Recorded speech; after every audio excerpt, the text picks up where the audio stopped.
Hello दोस्तों, कैसे आप लोग। उम्मीद करते हैं अच्छे होंगे। दोस्तों, इस वीडियो में इम्पोर्टेंट जीएस क्वेश्चन देखने वाले हैं, तो आप लोग लास्ट तक जरूर बने रहिएगा।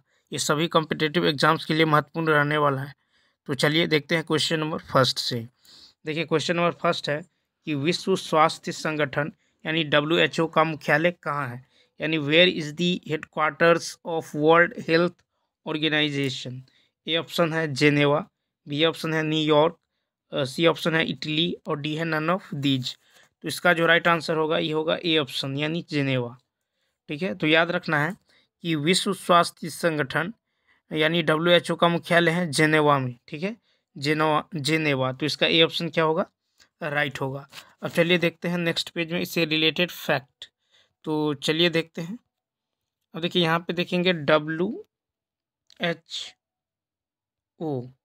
ठीक है, इसका मतलब होता है वर्ल्ड हेल्थ ऑर्गेनाइजेशन। अब देखिए इसकी स्थापना जो है, WHO की स्थापना, इसकी स्थापना जो है 7 अप्रैल, ठीक है, कब हुआ तो 7 अप्रैल 1948 को। ठीक है, तो याद रखना है कि WHO की स्थापना 7 अप्रैल 1948 ईस्वी को हुआ। ठीक है, उसके बाद देखिए कि विश्व मौसम, और इसका हेडक्वार्टर कहाँ है, तो WHO का हेडक्वार्टर है जेनेवा। ठीक है, जेनेवा। ठीक है, जेनेवा। ठीक है, और WHO का जो फुल फॉर्म होता है ये होता है वर्ल्ड, क्या होता है, World Health Organization. World Health Organization. ठीक है, वर्ल्ड हेल्थ ऑर्गेनाइजेशन। ठीक है, तो ये भी आपको याद रखना है। अब चलिए नेक्स्ट पेज में देखते हैं। नेक्स्ट पेज में है कि विश्व विश्व मौसम विभाग, विश्व मौसम विश्व मौसम विज्ञान विश्व मौसम विज्ञान संगठन का मुख्यालय, ठीक है, इसका मुख्यालय भी कहाँ है, तो जेनेवा में है। ठीक है, जेनेवा में स्थित है। तो याद रखना है कि विश्व मौसम विज्ञान संगठन का हेडक्वार्टर भी कहाँ है, तो ये जेनेवा में स्थित है। ठीक है, जेनेवा में स्थित है। उसके बाद देखिए अंतर्राष्ट्रीय अंतर्राष्ट्रीय अंतर्राष्ट्रीय अंतर्राष्ट्रीय परमाणु अंतर्राष्ट्रीय परमाणु ऊर्जा अंतर्राष्ट्रीय परमाणु ऊर्जा अभिकरण अंतर्राष्ट्रीय परमाणु ऊर्जा अभिकरण, इसका भी जो हेडक्वार्टर है, इसका भी हेडक्वार्टर कहाँ है, तो इसका हेडक्वार्टर जो है वियना में है। कहाँ है, ओ वियना। ठीक है, तो याद रखना है कि अंतर्राष्ट्रीय परमाणु ऊर्जा अभिकरण का जो मुख्यालय है ये वियना में स्थित है। कहाँ स्थित है, तो वियना में स्थित है। और विश्व मौसम विज्ञान संगठन का हेडक्वार्टर कहाँ है, तो जेनेवा में है। ठीक है, उसके बाद देखिए नेक्स्ट पेज में कि अंतर्राष्ट्रीय कृषि विकास अंतर्राष्ट्रीय कृषि विकास कोष अंतर्राष्ट्रीय कृषि विकास कोष अंतर्राष्ट्रीय कृषि विकास कोष का जो मुख्यालय है, हेडक्वार्टर है, ये कहाँ है, तो ये जो है रोम। ठीक है, रोम इटली में स्थित है। तो अंतर्राष्ट्रीय कृषि विकास कोष का मुख्यालय कहाँ है, तो ये रोम में स्थित है। उसके बाद देखिए यूनेस्को का मुख्यालय, यूनेस्को का जो हेडक्वार्टर है ये कहाँ है, तो यूनेस्को का हेडक्वार्टर है पेरिस में। कहाँ है, पेरिस। ठीक है, तो याद रखना है यूनेस्को का हेडक्वार्टर जो है पेरिस फ्रांस में स्थित है। ठीक है, पेरिस जो कहाँ है, फ्रांस में। ठीक है, तो पेरिस फ्रांस में स्थित है। ठीक है, उसके बाद याद रखना है कि कोविड-19 संक्रमण में WHO द्वारा चीन का पक्ष लेने के आरोप में अमेरिका ने विश्व स्वास्थ्य संगठन यानी WHO से अलग होने की घोषणा की थी। अब चलिए देखते हैं नेक्स्ट क्वेश्चन। देखिए नेक्स्ट क्वेश्चन है कि मर्रे डार्लिंग नदी बेसिन किस देश में स्थित है। In which country is the Murray Darling river basin located. A option है ऑस्ट्रेलिया, बी ऑप्शन है केन्या, सी ऑप्शन है मेडागास्कर और डी है नन ऑफ दीज। तो इसका जो राइट आंसर होगा ये होगा ए ऑप्शन यानी ऑस्ट्रेलिया। तो याद रखना है मर्रे डार्लिंग नदी ऑस्ट्रेलिया की नदी है तथा ये जो है दक्षिण महासागर में गिरती हैं। ठीक है, कहाँ गिरती हैं, तो ये दक्षिण महासागर में गिरती है, दक्षिण महासागर, ठीक है, दक्षिण महासागर में गिरती है। और मर्रे डार्लिंग नदी जो है ये ऑस्ट्रेलिया की नदी है, ठीक है। अब चलिए इससे रिलेटेड फैक्ट देखते हैं नेक्स्ट पेज में, ठीक है। तो चलिए देखते हैं। अब देखिए यहाँ पे याद रखना है कि मेडागास्कर जो है, मेडागास्कर ये हिंद महासागर में स्थित है, हिंद महासागर में स्थित है। मेडागास्कर जो है हिंद महासागर में स्थित है। और देखिए मेडागास्कर जो है, मेडागास्कर ये अफ्रीका के, मेडागास्कर अफ्रीका के मुख्य भूमि, अफ्रीका के मुख्य भूमि से, अफ्रीका के मुख्य भूमि से मोज़ेम्बिक चैनल द्वारा अलग होता है। मेडागास्कर जो है ये अफ्रीका के मुख्य भूमि से मोज़ेम्बिक चैनल द्वारा अलग होता है, ठीक है, अलग होता है। अब चलिए नेक्स्ट पेज में देखेंगे विश्व के प्रमुख जल डमरू मध्य एवं संबंधित सागर, ठीक है, संबंधित सागर। तो चलिए देखते हैं। हम देखिए जैसे पाक जल डमरू मध्य, ठीक है, पाक जल डमरू मध्य, तो संबंधित सागर है बंगाल की खाड़ी, ठीक है, बंगाल की खाड़ी एवं अरब सागर, बंगाल की खाड़ी एवं अरब सागर, ठीक है, बंगाल की खाड़ी एवं अरब सागर। तो देखिए पाक जल डमरू मध्य, इससे संबंधित सागर है बंगाल की खाड़ी एवं अरब सागर, ठीक है। और देखिए इनको जो अलग करती हैं, पाक जल डमरू मध्य जिनको अलग करती है भारत एवं श्रीलंका, ठीक है। तो पाक जल डमरू मध्य अलग करती है भारत एवं श्रीलंका। अब चलिए नेक्स्ट पेज में देखते हैं मलक्का जल डमरू मध्य, अब देखिए इससे संबंधित सागर है जावा सागर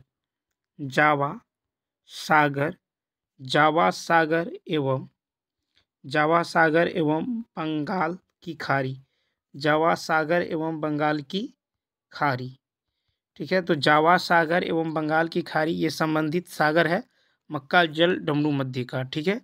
और उसके बाद देखिए, उसके बाद याद रखना है कि मलक्का जल डमरू मध्य अलग करती है मलाया एवं सुमात्रा, ठीक है, मलाया एवं सुमात्रा, ठीक है, मलाया एवं सुमात्रा क्या करती है, अलग करती है, ठीक है। उसके बाद नेक्स्ट पेज में देखिए, उसके बाद यहाँ पे देखेंगे, उसके बाद देखेंगे बेरिंग, ठीक है, बेरिंग जल डमरू मध्य। तो बेरिंग से संबंधित सागर है यह आर्कटिक सागर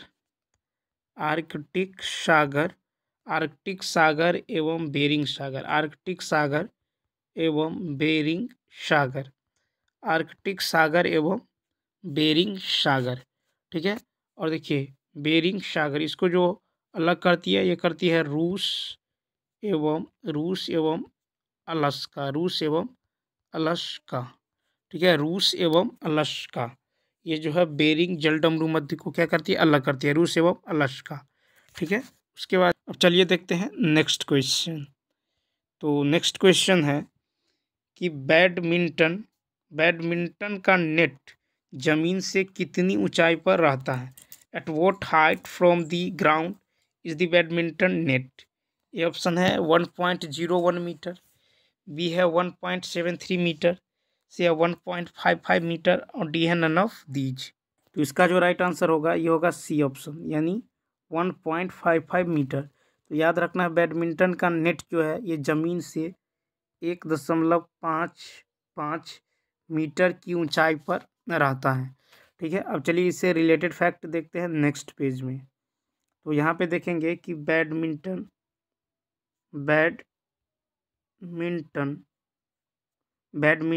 में बैडमिंटन में रैकेट का वजन ये कितना होता है? तो ये होता है 85 से 140 ग्राम। ठीक है, 85 से 140 ग्राम के बीच होता है। ठीक है, तो याद रखना है कि बैडमिंटन में रैकेट का वजन जो है ये 85 से 140 ग्राम के बीच होता है। ठीक है, अब देखिए बैडमिंटन की जो शब्दावली है, बैडमिंटन, ठीक है, तो याद रखना है कि बैडमिंटन, ठीक है, बैडमिंटन का जो नेट होता है, बैडमिंटन का जो नेट होता है ये ज़मीन से, ठीक है, ज़मीन से 1.55 मीटर की ऊंचाई पर रहता है। ठीक है, बैडमिंटन का नेट ज़मीन से 1.55 मीटर की ऊंचाई पर रहता है। ठीक है, रैकेट का वजन होता है 85 से 140 ग्राम के बीच। अब चलिए नेक्स्ट पेज में देखेंगे। यहाँ देखेंगे बैडमिंटन की शब्दावली,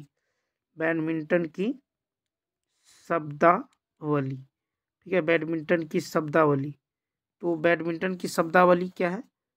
तो उसमें इसके अलावे है लव, उसके बाद है लेट, उसके बाद है ड्रॉप, ठीक है, ड्रॉप, उसके बाद है सेट, ड्रॉप, सेट पॉइंट, ठीक है, सेट पॉइंट, उसके बाद है हाई सर्विस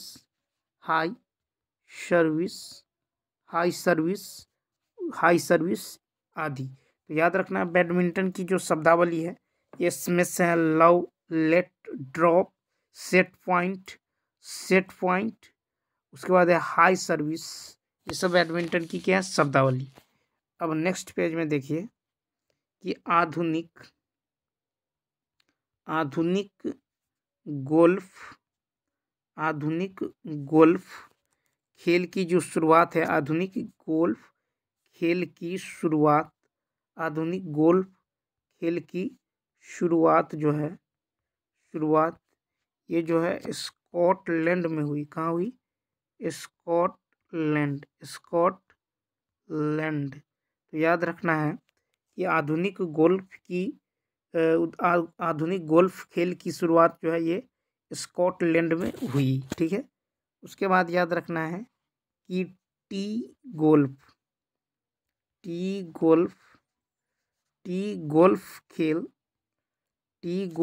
खेल का समतल भूमि है। ठीक है, टी गोल्फ खेल का जो भूमि होता है ये कैसा होता है? समतल।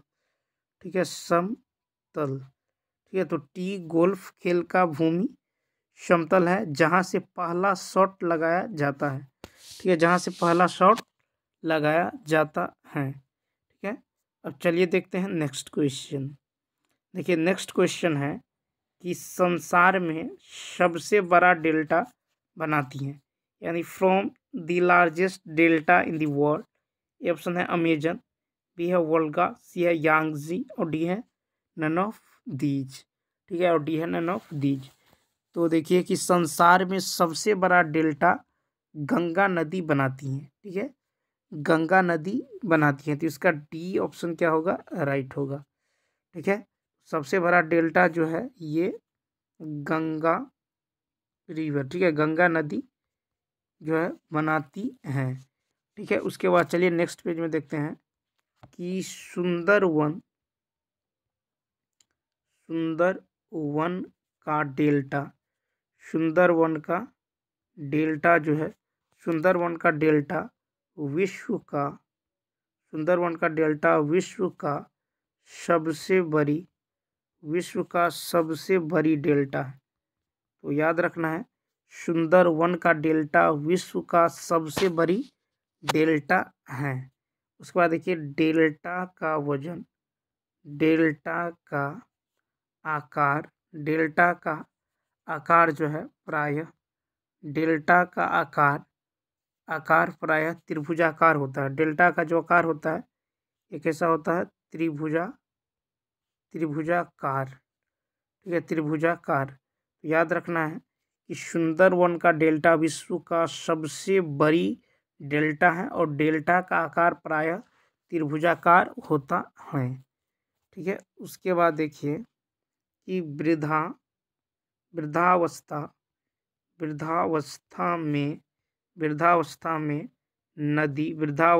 नदी नदी जो है ये डेल्टा का निर्माण करती हैं। वृद्धावस्था में नदी डेल्टा का निर्माण करती हैं। उसके बाद देखिए कि मैग्रोव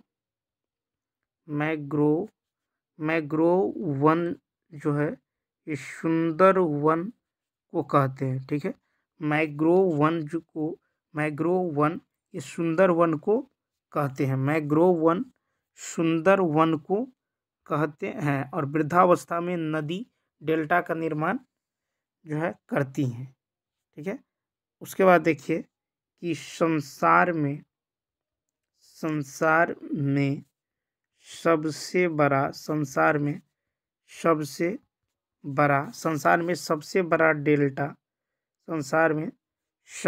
बड़ा डेल्टा जो है ये गंगा नदी। ठीक है, सबसे बड़ा डेल्टा गंगा नदी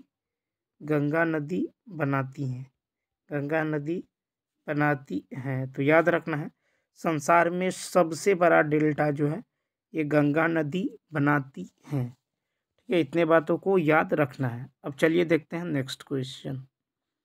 देखिए नेक्स्ट क्वेश्चन है कि भारतीय संविधान नागरिकों को कितने प्रकार के मौलिक अधिकार प्रदान करता है? How many types of fundamental rights does the Indian constitution provide to the citizens? A option है 6, बी है 7, सी है 8 और डी है नन ऑफ दीज। तो इसका जो राइट आंसर होगा ये होगा ए ऑप्शन यानी 6। तो याद रखना है कि भारतीय संविधान नागरिकों को 6 प्रकार के मौलिक अधिकार प्रदान करता है। ठीक है, 6 प्रकार के मौलिक अधिकार प्रदान करता है। ठीक है, अब चलिए नेक्स्ट पेज में इससे रिलेटेड फैक्ट देखते हैं। तो देखिए भारतीय संविधान में मौलिक अधिकार भारतीय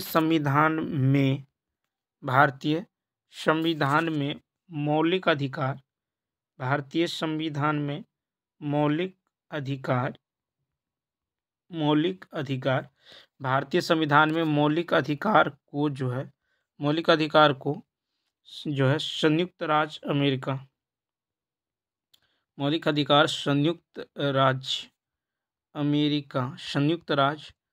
अमेरिका के संविधान से लिया गया है। तो याद रखना है भारतीय संविधान में मौलिक अधिकार को संयुक्त राज्य अमेरिका के संविधान से लिया गया है। ठीक है, उसके बाद नेक्स्ट पेज में देखिए कि मौलिक अधिकार का उल्लेख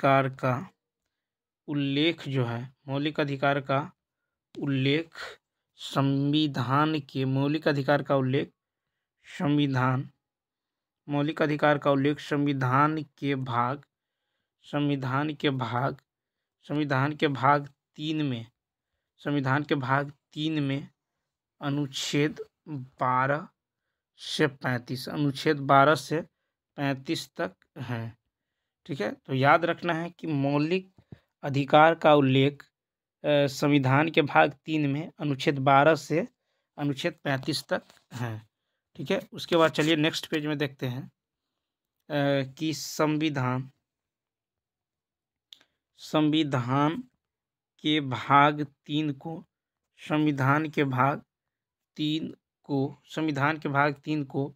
भारतीय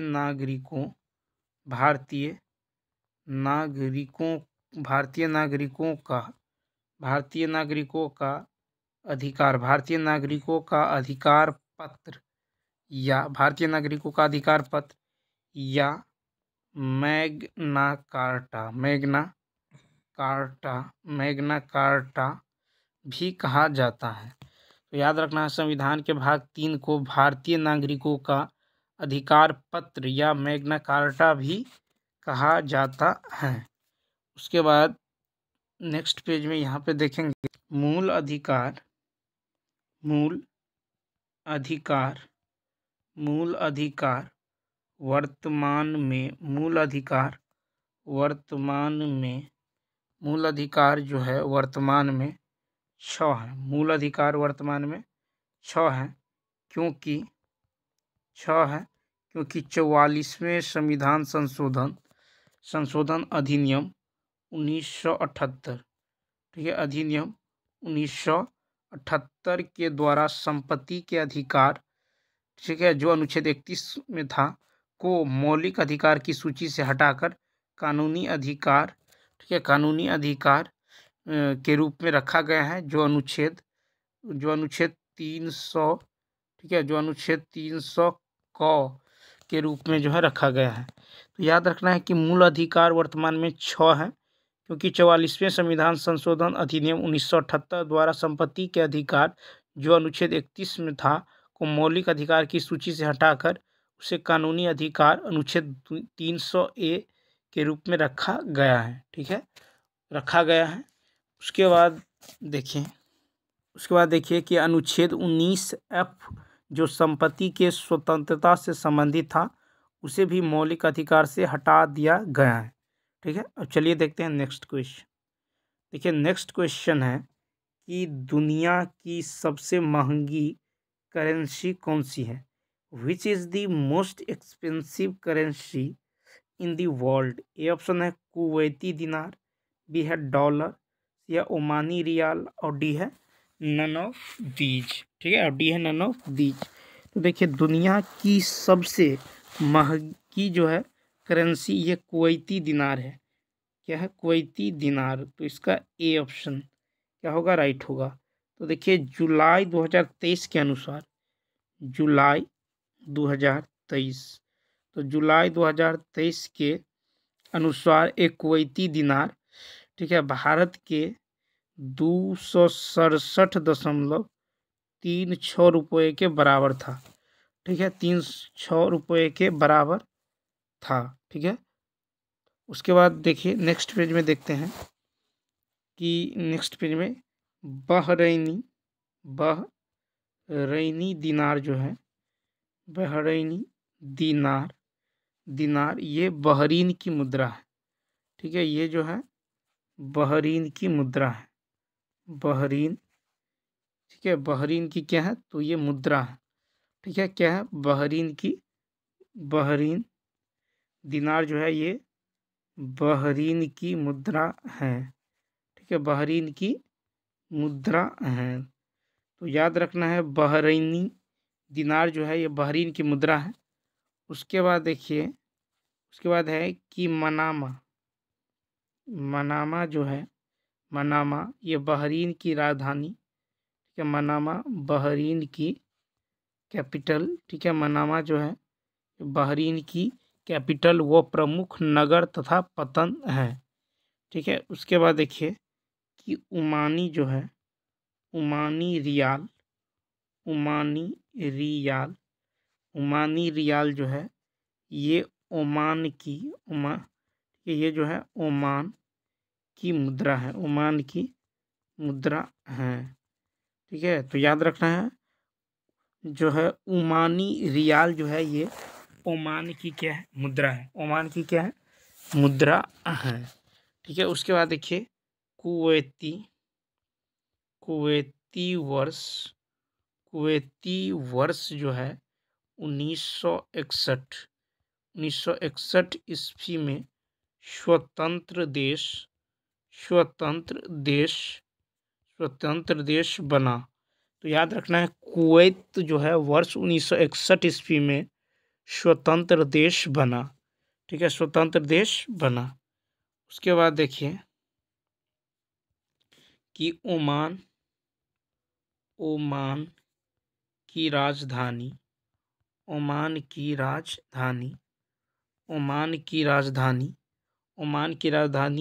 मस्कट है।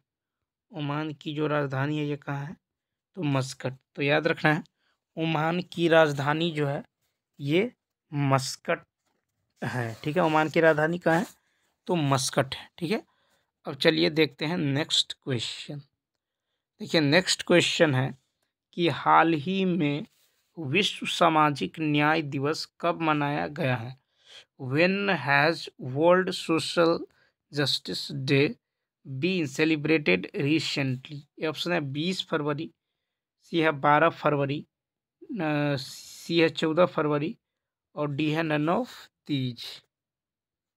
तो इसका जो राइट आंसर होगा ये होगा 20 फरवरी। तो याद रखना है कि विश्व सामाजिक न्याय दिवस जो है ये 20 फरवरी को मनाया गया है। तो इसका ए ऑप्शन क्या होगा? राइट होगा। ठीक है, ए ऑप्शन क्या होगा? राइट होगा। ठीक है, अब देखिए याद रखना है कि 20 फरवरी को ही, ठीक है, 20 फरवरी को ही मिजोरम, ठीक है, मिजोरम राज्य का स्थापना दिवस मनाया गया है। ठीक है, और 20 फरवरी को ही अरुणाचल प्रदेश इसका भी अरुणाचल प्रदेश राज्य का स्थापना दिवस मनाया गया है। तो 20 फरवरी को विश्व सामाजिक न्याय दिवस मनाया गया है। साथ ही साथ मिजोरम राज्य का स्थापना दिवस एवं अरुणाचल प्रदेश राज्य का स्थापना दिवस भी 20 फरवरी को मनाया गया है। 20 फरवरी। अब देखिए 19 फरवरी, तो 19 फरवरी को क्या मनाया जाता है? 19 फरवरी को जो है छत्रपति, यानी 19 फरवरी को मनाया गया है छत्रपति शिवाजी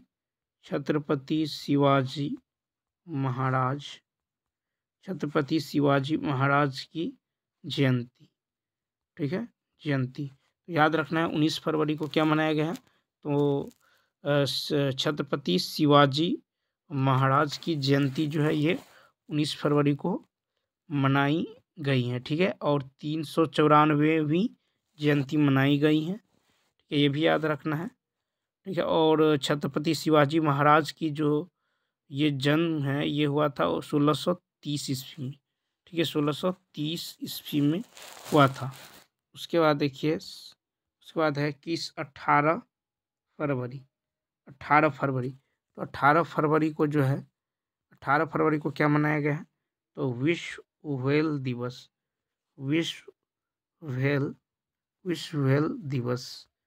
तो विश्व व्हेल दिवस जो है ये 18 फरवरी को जो है मनाया जाता है। 18 फरवरी। उसके बाद है 17 फरवरी। ठीक है, 17 फरवरी। तो 17 फरवरी को जो है क्या मनाया जाता है? विश्व पर्यटन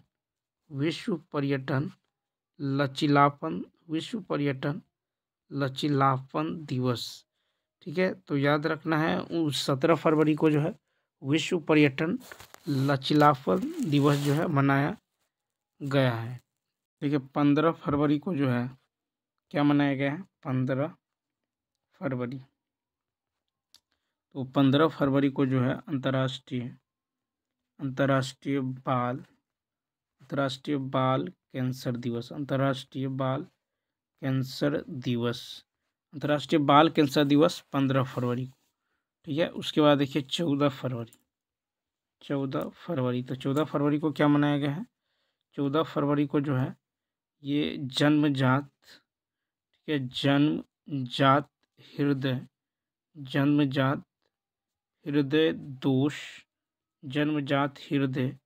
दोष जागरूकता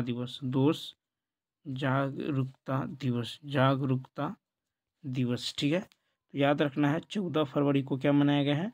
जन्मजात हृदय दोष जागरूकता दिवस। ठीक है, उसके बाद देखिए 13 फरवरी क्या है? 13 फरवरी को क्या मनाया गया है? तो 13 फरवरी को जो है विश्व रेडियो दिवस।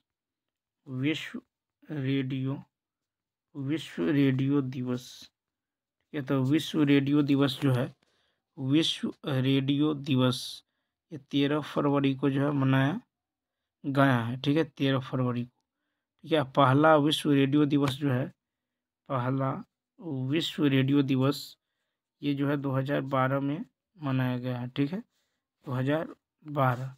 ठीक है, उसके बाद देखिए विश्व रेडियो दिवस 13 फरवरी। उसके बाद है 11 फरवरी। तो 11 फरवरी को जो है 11 फरवरी को जो है ये विश्व यूनानी, ठीक है। तो याद रखना है कि 11 फरवरी को क्या मनाते हैं, विश्व यूनानी दिवस, विश्व यूनानी दिवस, ठीक है, विश्व यूनानी दिवस। तो 11 फरवरी को जो है ये मनाया गया है विश्व यूनानी दिवस।